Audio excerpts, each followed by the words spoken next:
Bonjour à toutes, bonjour à tous, soyez les bienvenus dans l'hebdo. Le meilleur de ces premiers jours d'octobre, c'est tout de suite sur TV Vendée. Une semaine marquée tout d'abord par Octobre Rose et les manifestations organisées dans le département. Vous êtes par exemple plus de 20 600 femmes inscrites pour la Joséphine, cet événement sportif au profit de la lutte contre le cancer du sein. Et cette marche ou course, ça se prépare. Depuis quelques jours déjà, vous pouvez voir dans les 164 communes partenaires des t-shirts roses floqués aux couleurs de la Joséphine. C'était le cas par exemple à Montaigu-Vendée. Colline Davy a rencontré un groupe de soignantes lors d'une promenade de préparation autour de l'hôpital de la ville. Mais le fait que chacun puisse le faire où il veut, ça permet au plus grand nombre de participer et puis de le faire quand il veut et comme il peut et avec les personnes qu'il souhaite. Et je trouve que ça, ouais, voilà, quand il ne travaille pas aussi. Et du coup, ça rassemble peut-être un petit peu plus de monde, donc c'est plutôt pas mal. Je pense que c'est sympa, on se retrouve pour une bonne cause et c'est toujours très intéressant de marcher. Surtout aujourd'hui, il fait très beau, donc c'est très convivial. Voilà. On est confronté on est alors pas tous les jours à cette maladie, mais voilà, en grande partie dans notre travail de tous les jours. Et c'est aussi l'occasion pour nous, je pense, de nous retrouver en dehors du travail et puis pour une bonne cause, quoi. Ouais. On est tous concernés par cette maladie et que Ça n'arrive pas qu'aux autres. voilà. Et qu'en tant que soignant, on peut aussi participer à notre manière. Voilà. Eh ben, ça montre que les soignants sont là En permanence. voilà, Pour toute maladie, dont celle du cancer du sein, je pense. encore plus avec le contexte Oui, des soignants qui vont mal. voilà. Et à noter cette année le retour du grand rassemblement à La Roche-sur-Yon. Ce dimanche, près de 10 000 personnes sont attendues pour faire le tour du centre-ville pour cette 8e édition. Et si les associations se félicitent du succès d'Octobre Rose, elles rappellent que le but principal reste tout de même d'encourager le dépistage des femmes. C'est devenu un mouvement international qui parfois peut être récupéré pour mener des actions qui n'ont pas obligatoirement à avoir, ou en tout cas des actions qui occultent le message principal. Il ne faut pas occulter le dépistage, et parfois c'est vrai qu'il peut y avoir de la récupération de ce mouvement qui est un engouement finalement pour des fins parfois mercantiles, ou en tout cas qui ne montre pas suffisamment cette opération de dépistage, en tout cas cette idée de dépistage ou de prévention. Et le dépistage, c'est très important. Chaque année, 600 nouveaux cas de cancer du sein sont diagnostiqués en Vendée. Jeudi soir, le conseil départemental organisait une réunion pour faire le point avec les entreprises sur le projet de parc éolien en mer Yeux-Noirmoutier. Le parc devrait fournir 500 MW d'électricité par an. Autant dire que les enjeux économiques sont importants. L'économie, mais aussi l'emploi et le tourisme. 600 à 800 créations d'emplois sont prévues pour ces travaux. Quant à l'activité touristique, elle ne devrait pas être touchée par le chantier. Ça génère une grosse activité, très très grosse activité pendant la construction. C'est des journées à 20, 30 bateaux. Donc les équipages, la nourriture, le carburant, etc. etc. Donc c'est énorme. Et nous, je vois à notre niveau, les interventions se réalisent à 12 personnes à bord. Sur plusieurs jours, plusieurs semaines. Faut loger, faut nourrir, etc. Donc ça fait. Et puis il y a aussi un consommable, de la fabrication, des pièces spécifiques, de tout quoi. C'est assez important. Oui. Quand on voit aujourd'hui ce qui est fait comme travaux, il n'y a pas d'incidence parce qu'a été pris en compte la biodiversité, ont été pris en compte la saisonnalité touristique, donc il n'y a pas d'impact aujourd'hui directement des travaux, ce qui fait qu'on les voit très très peu. Et demain, on les verra pas non plus. Je parle pour la partie marais, pour les 5 communes qui seront traversées, parce que tout sera enfoui. Dans l'actualité de la semaine également, cette action de prévention sur les passages à niveau vendéen. Chaque année, de nombreux accidents ont lieu sur ces espaces de chaussée partagés entre la voie ferroviaire et routière. En 2020, par exemple, la SNCF a compté 83 collisions, 15 décès et 6 blessés graves. La compagnie ferroviaire cherche donc à alerter les usagers sur ce danger. Les précisions d'Alexandre Lenaour. Et nous sommes ce matin à Saint-Gilles-Croix-de-Vie avec Jean-Marie Guimot. Vous êtes directeur de la communication chez SNCF Réseau Bretagne Pays de la Loire. Bonjour. Bonjour. Alors l'idée ce matin, c'est une action de prévention pour sensibiliser au respect du code de la route au passage à niveau. Il y en a un juste derrière nous. Parlez-nous, quel est le mot d'ordre ce matin et puis surtout à qui s'adresse cette action de sensibilisation? Tout à fait, nous organisons une fois par an une opération de prévention pour bien dire aux usagers de la route qu'il faut s'arrêter impérativement au passage à niveau lorsqu'il y a une lumière rouge qui s'allume et bien sûr les barrières qui se baissent. C'est impératif. On pense parfois qu'on peut passer, surtout ici à Saint-Gilles, où ça met parfois quelques minutes avant que le train n'arrive, mais c'est une fausse illusion, c'est extrêmement dangereux. Dès que les lumières clignotent, dès que les barrières s'abaissent, on s'arrête. Qu'on soit piéton, qu'on soit cycliste, qu'on soit automobiliste, c'est un impératif. Et la situation générale alors sur ces passages à niveau en Vendée, où est-ce qu'on se situe? Il y a beaucoup d'accidents ou il y en a moins qu'ailleurs? Alors en Vendée, il y a moins d'accidents qu'ailleurs. Nous n'avons pas de passage à niveau inscrit au programme national de suppression des passages à niveau. Mais il faut faire très attention, surtout sur un passage à niveau urbain, comme celui où on est, dans la mesure où on voit bien qu'il y a de plus en plus d'usages différents de la route.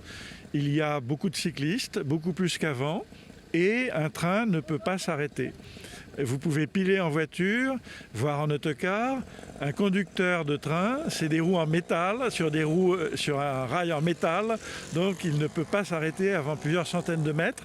Donc il faut que ce soit les autres usagers qui ne sont pas prioritaires qui s'arrêtent. Très bien, merci Monsieur Guimot pour ce point sur la situation en Vendée et puis sur ce numéro 26, c'est le nom de ce passage à niveau qui se situe juste au niveau de l'embarcadère de Saint-Gilles-Croix-de-Vie. Puis pour rappel, c'est une liaison Saint-Gilles-Croix-de-Vie-Nantes où une quinzaine de trains circulent quotidiennement. Voilà quelques semaines, nous vous parlions de cette expérimentation sur les îles Dieu et de Noirmoutier. Un drone est capable de venir en secours aux personnes en danger. Aujourd'hui, ces appareils ne se contentent plus de faire des photos, ils sont devenus de véritables outils au service de l'homme. Exemple dans le sud Vendée où ce drone technique permet de démousser les toits. Cyril Guillet. Si les drones ne sont plus à présenter pour leur capacité à faire des images, ils sont de plus en plus sollicités pour répondre à des applications techniques. Ici, Sébastien Grasse s'est tout récemment lancé dans le démoussage de toitures par drone. Le drone permet justement de diffuser le produit sur 100 mètres carrés en 1h30. C'est beaucoup plus efficace que de monter sur le toit avec un équipement d'un homme qui sera attaché et qui devra marcher sur la toiture.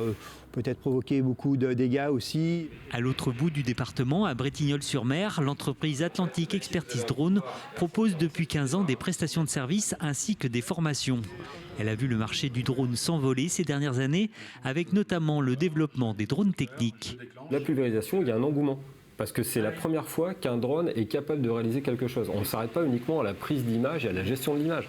Les premiers professionnels à s'inscrire dans cette démarche étaient des vidéastes ou des photographes. Et puis petit à petit, on a vu arriver l'apparition de drone pour la thermographie, du drone pour les inspections techniques, du drone maintenant pour la cartographie, la topographie numérique, et on en est actuellement sur du drone d'usage en pulvérisation pour le nettoyage façade des bâtiments. Ici, on a un autre type de drone. C'est un drone spécifique thermographique qui permet de faire des images dans le rayonnement infrarouge, donc dans le domaine de l'invisible, pour la déperdition énergétique ou pour le contrôle de panneaux photovoltaïques. Le monde de l'agriculture a déjà commencé à intégrer les drones dans sa pratique et les possibilités sont encore vastes. Il y a plein de grands groupes qui se sont lancés sur le marché du drone, soit en recherche et développement, soit en injectant beaucoup d'argent sur, par exemple, la recherche en autonomie des drones, notamment via les cellules à hydrogène. Et puis, du coup, après, on parle de transport de passagers, notamment, on parle de transport de colis, on parle également de logistique, et on a de l'argent injecté par des sociétés comme Airbus, comme Thales en France, par exemple, ou La Poste, qui ont fait des essais assez concluants sur le transport de tout un tas de colis ou tout un tas d'objets. Un marché florissant que cette entreprise vendéenne a su voir venir. Lancée en 2015, elle a développé depuis un véritable réseau, avec aujourd'hui 15 agences implantées dans le Grand Ouest. Cette semaine, TV Vendée vous a permis de vivre l'Open de Vendée au plus près des cours, des matchs haletants mais aussi beaucoup de préparation et d'acteurs autour du terrain. C'est le cas de Stéphane. Stéphane est cordeur et ce passionné s'assure que les raquettes des athlètes soient toujours en bon état. Colline Davy l'a retrouvé en plein travail. À l'Open de tennis, on trouve bien sûr des tennisman, mais pas seulement. Dans le hall, Stéphane Kranowski fait partie des indispensables. Je suis le cordeur officiel donc, de l'Open de Vendée. Ça se compte pas sur le doigt d'une main, mais en gros, on est une dizaine de cordeurs vraiment à faire que ça. Après, souvent, d'autres cordeurs ont aussi un magasin ou des choses comme ça, mais eux font à la rigueur 4-5 tournois dans l'année parce qu'il ne faut pas s'absenter plus, alors que moi, ma priorité, c'est de partir sur les tournois. Il corde les raquettes de tous les joueurs et toute la semaine. Au total, 250 passent sous ses yeux. Mon boulot consiste à donc, du coup, enlever les cordes de la raquette. Donc on se retrouve avec des raquettes nues comme ça.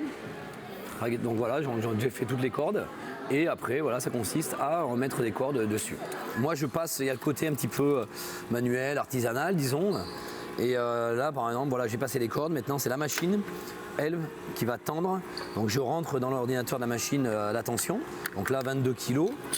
Habitué des circuits professionnels, son savoir-faire est reconnu et apprécié des joueurs du Challenger. Salut, ça va et toi? Ouais, nickel. Comme d'hab, s'il te plaît, 23,5, 22,5. En fonction de nos sensations, en fonction de la surface, des balles, on choisit notre tension. Ça apporte beaucoup de confiance. Déjà, on connaît le cordeur, il nous connaît, il connaît nos habitudes, donc ouais, beaucoup de confiance. Et en fait, on n'y pense plus, on sait que ça va être bien cordé, que ça va être cordé rapidement, donc on se pose plus de questions. Vite fait et bien fait, car parfois les joueurs ont besoin de ces services en plein match. Pour refaire ce cordage 12 minutes top chrono, cela n'aura en revanche pas suffi pour remporter la rencontre. Dans l'actualité de votre hebdo, le lancement d'une collecte de dons pour les remparts du château des Lusignans. Fatigué par le temps, l'édifice a besoin de 70 000 € pour se refaire une beauté. Une mise en lumière du patrimoine est également prévue, d'où le lancement officiel lundi de cette collecte de dons. Les explications sur place de Grégoire de Châtillon. La convention d'appel aux dons est signée sur les remparts. Et voilà. Face à ce panorama exceptionnel, un appel aux particuliers, un appel aux entreprises, afin de restaurer les remparts de l'ancienne forteresse médiévale de Mervan. On peut constater un endroit qui n'a plus qu'un pilier de pierre bien posé, dite pierre de taille, qui résiste. Et cet endroit se trouve au Belvédère en plus, et à partir de là, ne serait-ce que pour une sécurité des touristes et des personnes qui viennent voir le magnifique point de vue que l'on a ici, et il est clair qu'il faut que l'on fasse quelque chose avant que ça ne s'éboule. Aujourd'hui, il n'y a pas de danger encore immédiat, mais il faut quand même prévoir. Défricher, consolider, mettre en lumière les remparts de cet ancien château fort de la fin du XIIe siècle, situé autrefois là où se dresse aujourd'hui l'hôtel de ville de la commune. C'est l'ambition de la mairie grâce au concours de la Fondation du patrimoine. C'est plutôt une bonne nouvelle. C'est à la fois un site patrimonial, puisque donc on est au-dessus des remparts, on est sur le site de l'ancien château, et puis c'est aussi un site touristique. Je pense que c'est la plus belle vue du département de la Vendée, lorsqu'on est sur ces remparts et qu'on domine la mer finalement, puisque c'est le nom de la rivière qui coule au pied de ces remparts. Donc c'est une double raison qui a incité la Fondation du patrimoine à répondre à l'appel de Monsieur le maire pour restaurer une partie de ces remparts. C'est la deuxième fois que la Fondation du patrimoine aide la commune de Mervan pour la restauration d'une partie de ses remparts. Un soutien qui a vocation à sauver ce patrimoine afin de le transmettre aux générations futures. Et c'est ainsi que s'achève cette hebdo. L'information, elle revient bien sûr dès lundi à 7h avec Caroline Tronche dans la matinale. Au journal, vous aurez le plaisir de retrouver Diane Delangle. Et quant à nous, nous nous retrouvons bien sûr toute la semaine sur la Vendée en direct. Passez un excellent week-end sur TV Vendée et à lundi pour toujours plus d'infos au cœur de votre territoire.